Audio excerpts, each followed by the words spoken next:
This week, OnePlus finally unveiled its new flagship smartphone, the OnePlus 7 Pro.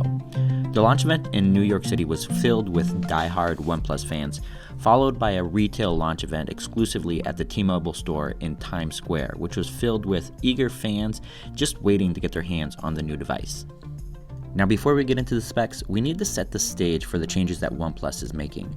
Rather than continuing on the same path that it's been on for the last couple years, OnePlus has decided to change its game plan and go after the high-end segment in select markets by making the 7 Pro the only device available.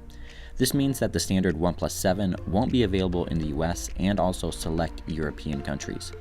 This change to the approach may not be a big issue for most, but it is a fundamental shift in the way that we perceive OnePlus.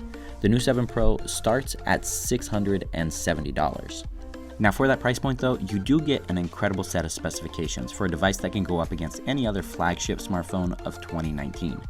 That includes a Qualcomm Snapdragon 855 processor, at least 6 GB of RAM, but you can take it all the way up to 12 GB if you want, a Quad HD Plus AMOLED panel with a 90Hz refresh rate, which makes it better than most other smartphones currently on the market.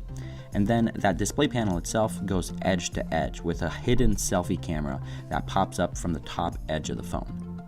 OnePlus is even stepping up its camera game this year by putting 3 cameras on the back of the phone, featuring a standard ultra-wide and then a 3x zoom lens combination.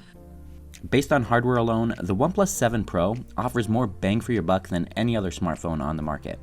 Add in its stripped-down version of Android and its super-fast UFS 3.0 storage, and this phone should be one of the smoothest Android smartphones you'll ever use.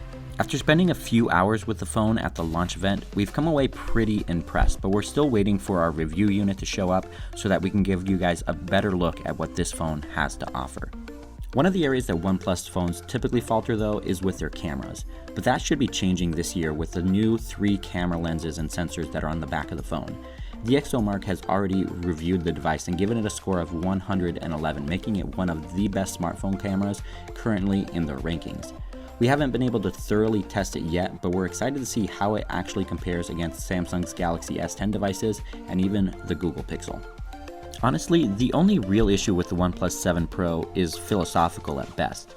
The phone is $100 more expensive than it was last year, which puts it within $100 of most other flagship devices this year, from brands that are much larger. The price really isn't that bad, but it's definitely a lot more than what OnePlus owners have been asked to pay in the past. We'll be covering that and a lot more in our upcoming OnePlus 7 Pro review, so make sure you subscribe to the channel if you want to see that as soon as it's online.